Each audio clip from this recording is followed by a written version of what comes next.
Good morning, Early Head Start friends. This is Monique Wilson, and today we are going to talk about signs of stress and stress management in children for our Parent Connect on this February 2022.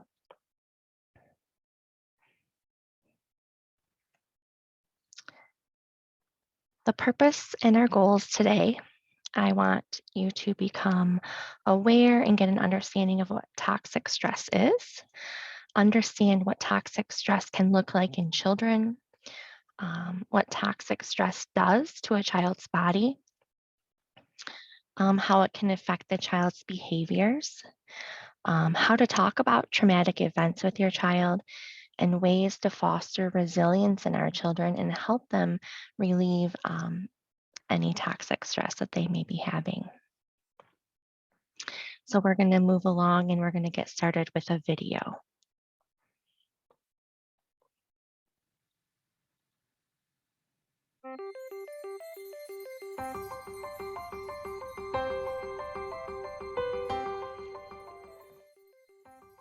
Learning to deal with stress is an important part of healthy development.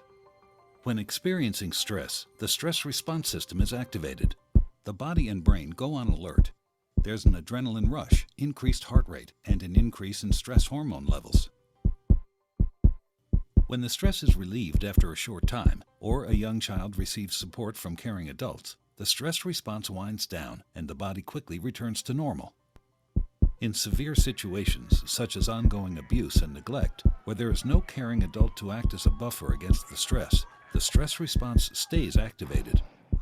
Even when there is no apparent physical harm, the extended absence of response from adults can activate the stress response system. Constant activation of the stress response overloads developing systems, with serious, lifelong consequences for the child. This is known as toxic stress. Over time, this results in a stress response system set permanently on high alert. In the areas of the brain dedicated to learning and reasoning, the neural connections that comprise brain architecture are weaker and fewer in number. Science shows that the prolonged activation of stress hormones in early childhood can actually reduce neural connections in these important areas of the brain at just the time when they should be growing new ones. Toxic stress can be avoided if we ensure that the environments in which children grow and develop are nurturing, stable, and engaging.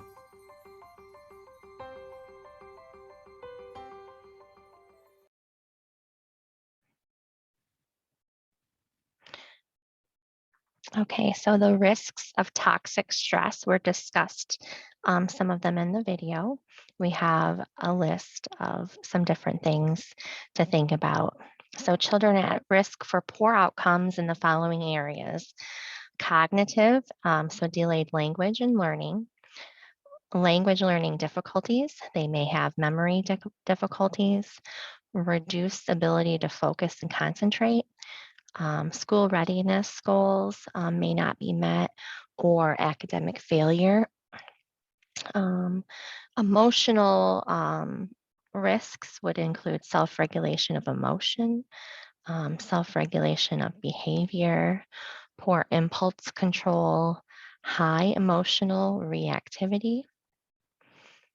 Physical, they may have a weakened immune system, changes in brain development, obesity, mental health problems, chronic health issues. Socially, they may be more aggressive. Peers may reject them, hostile perceptions, or volatile relationships. Okay. And let's move on to talking about ACEs and toxic stress. So I have a handout that we're going to go over.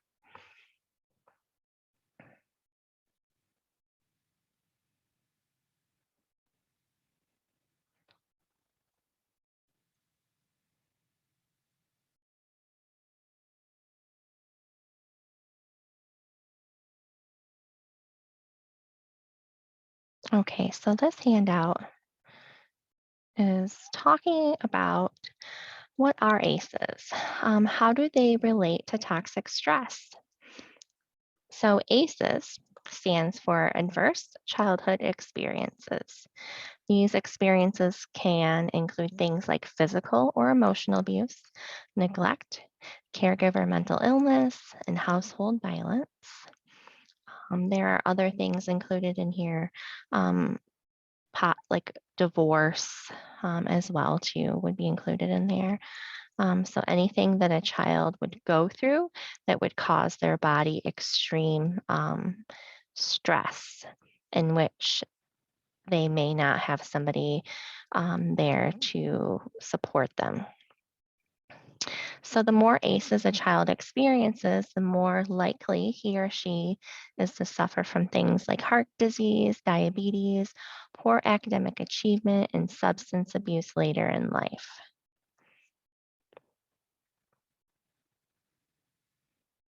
Toxic stress explains how ACEs get under the skin. Experiences Experiencing many ACEs, as well as things like racism, the community violence, without a supportive adult can cause what's known as toxic stress. This excessive activation of the stress response system can lead to long lasting wear and tear on the body and brain. So, if the home environment is very stressful, um, the effect would be similar to revving an engine of the car, like that stress response is just on high alert all day long, basically not knowing what's going to happen next and just have that fear and fright within inside of them. Um, so, it can be reduced with different approaches. Okay, so for those who have experienced ACEs, there's a range of possible responses that can help, including therapeutic sessions with mental health professionals, meditation, physical exercise, spending time in nature, and many other areas. The ideal approach, however, is to prevent the need for these responses by reducing the source of the stress in their lives. Um, for that child, this can help happen by helping to meet their basic needs and providing other services for that child.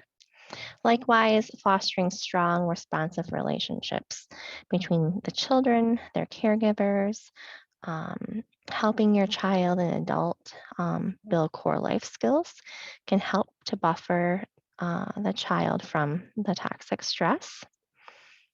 Um, and ACEs affect people, sorry. ACEs affect people at all income and social levels and can have serious, costly impact across the lifespan. No one who experienced significant adversity is like no one who's experienced significant adversity is irreparably damaged, though.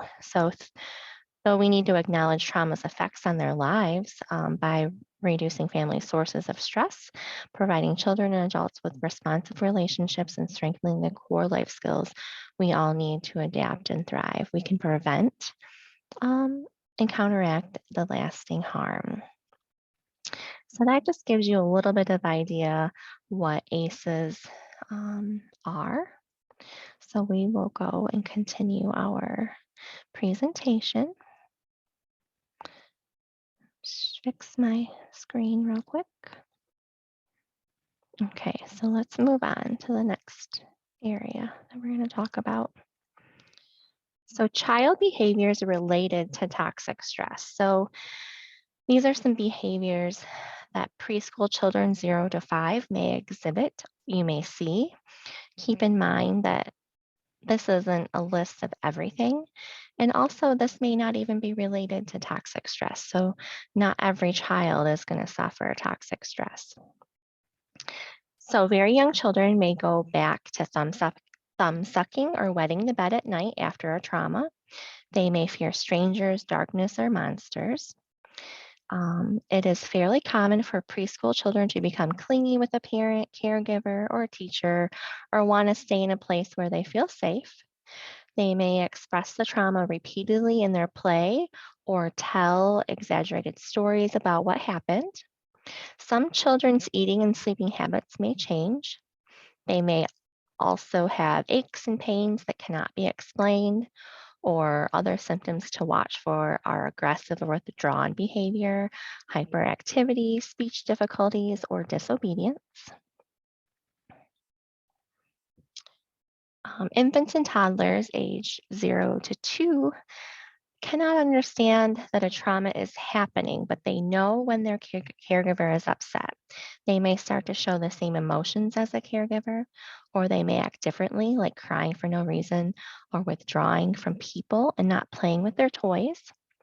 Children 3 to 5 years old can understand the effects of trauma. They may have trouble adjusting to change and loss.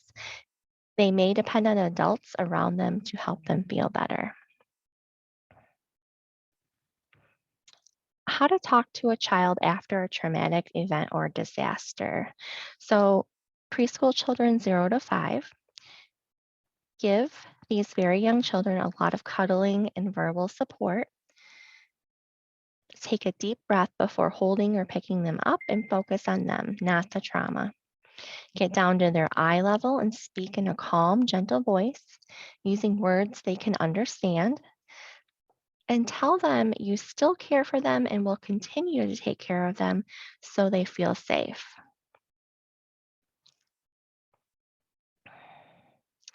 Be cautious. Be careful not to pressure the child to talk about a trauma or join in expressive activities. While most children will easily talk about what happened, some may be frightened. Some may even get traumatized having to talk about what happened. Listening to others talk about it or looking at drawings of an event. Allow the children to remove themselves from the activities and monitor them for signs of distress.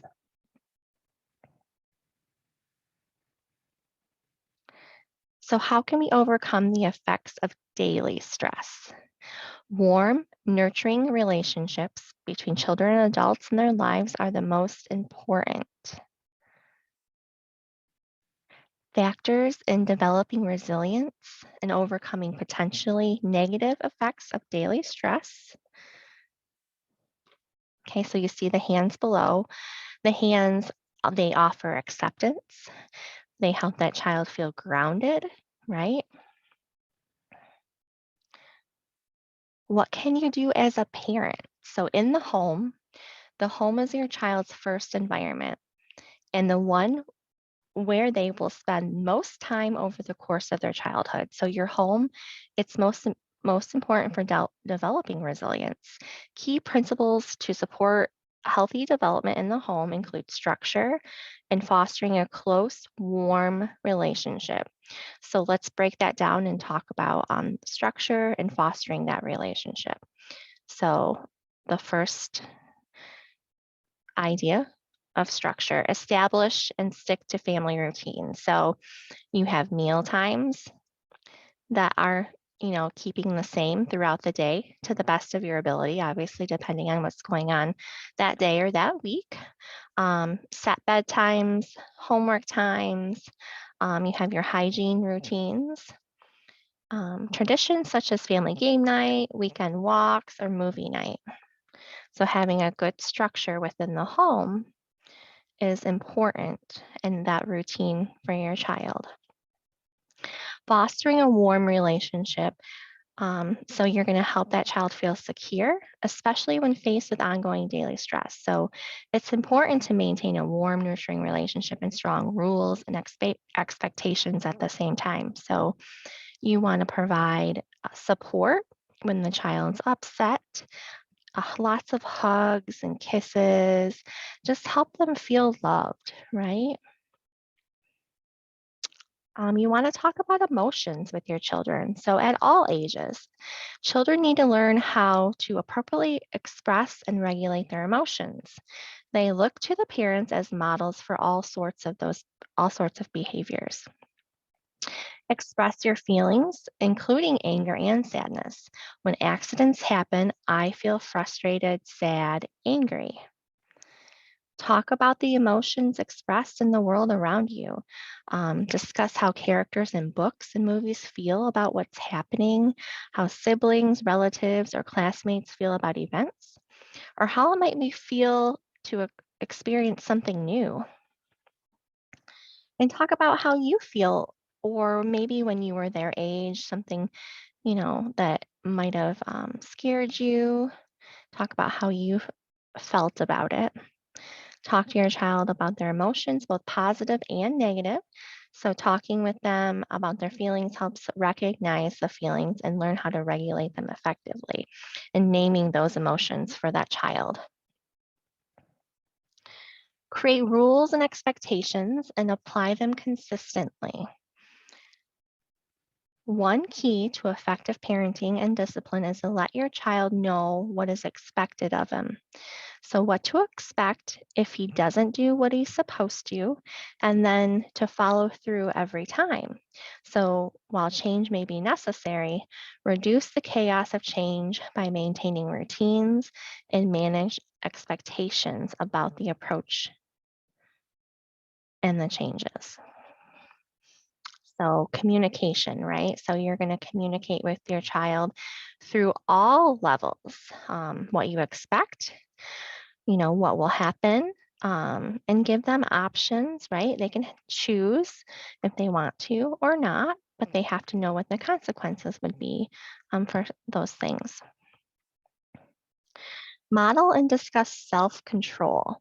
The ability to regulate emotions and behavior is essential for succeeding in school, at work, and social relationships.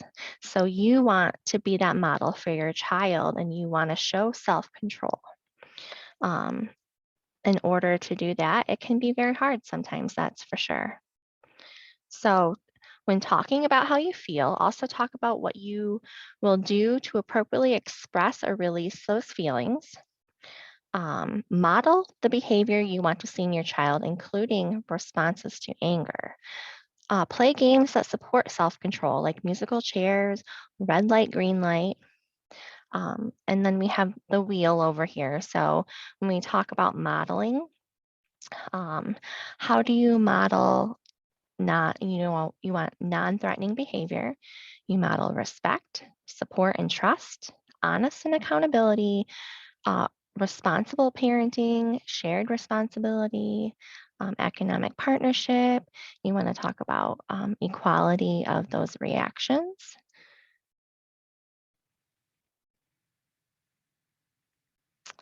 Model and discuss problem solving. So, share how you resolve problems, right? Large and small, from what to make for dinner to how to make sure the bills are paid.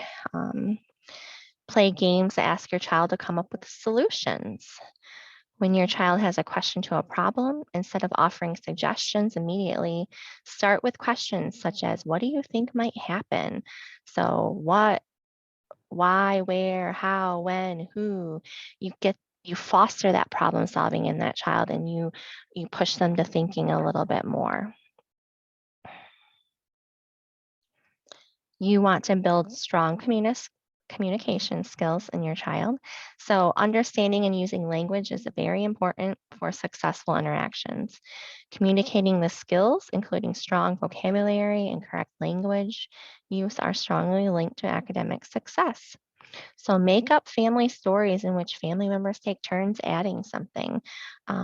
Talk to your child about their day and about your day. Ask about what happened in the day? What do they want to share? One thing that, as a suggestion, I do with my daughter every night, something that was really great in your day, something that maybe you want to change in your day, what didn't go well. Read together every day if possible from birth. So, that is one of the most important things to do to build that strong connection with your child. As your child begins to read, take turns reading to each other. Sing and dance together. Have fun. Be excited. Enjoy the moments, right? So, in the neighborhood and community, you can build resilience. Your neighborhood provides your child with the first exploration of the world. Although you cannot control all the factors in the neighborhood, you can build and take advantage of resources that support resilience. So, I just have a picture of the cute little neighborhood library. Those are popping up all over. I've seen them in a lot of churches, um, in a lot of towns. They're, in the town center. I've seen that's a way to experience positivity in the neighborhood, sharing books, right? And then it adds to the literacy with the child, building the vocabulary with the books, ways to get involved in your neighborhood. So, help a neighbor in need, shovel the snow, wave hi, a simple smile. Talk about the weather when you're outside together. Just be friendly with your neighbors. And some other areas, I have a picture of a group of people shoveling out a driveway. So come together and, even the kids, you can give them a little shovel and help them get involved in there and help you out. So there's the Peanut app where you can connect with, people in your own community. There's Mops, um, which is in most communities around this area, and you can definitely look it up on the internet and find out where a location would be. It's a group that comes together to share experiences with other moms. Early Head Start groups, Parent Connect, parent meeting, tot times. Um, when we can have socialization gatherings again, that will be something that you can experience with your children. At school, if you have older children, PTCs or other groups to get involved with. Um, can get involved at the rec center, churches, libraries. There's a lot of great things in our communities. And if you need ideas, your home visitor can provide you with a lot of different things too. So seek out the resources in your community. So we talked about the libraries, the rec center, churches. There's lots of parks, and there's some museums. I know I just heard about Greenfield Village offering a discounted rate or free different times. And I know in the summers, there's usually a list of places that are offering free admission. And then there's different days at the museums, I know. So like the Saginaw Children's Museum has a free day or reduced cost day. And also I think the Flint one does too. Get out and vote. If you don't have time to take up an issue, you can get on the website, find out what you may be passionate about in your community. How can your childcare help foster resilience? So, help children feel safe, protected, and valued. Um, Make sure that at the childcare, they're getting down to your children's level for interaction. They talked with your children respectfully. So listen how they talk to the other kids when you pick up your child, right? Then that can determine how they're actually talking to your child as well, too. So pay attention to things like that. Interact frequently and regularly with the children. Make sure that that simple supervision is there. Demonstrate sensitivity to the child's needs and feelings. So um, you can observe all of this generally when you're picking up your child or dropping off your child, how those caregivers talk to the other children. Be observant. You want them to play pre-reading and math games. It fosters imagination, problem solving, self-control, and modeling as well too, because our kids are, their brains are sponges. So everything they see, everything they experience, they're absorbing all of it. Okay, so the key takeaways that I wanted you to take from this Parent Connect today: um, awareness of the negative effects of toxic stress in children. Notice within yourself and your family opportunities that you might be able to change. Um, Find ways to help alleviate stress for your child. Offer your child and family activities to build stronger, nurturing relationships. So that's at home, but also in the community. And be the change that you want to see in the world. I just love that quote.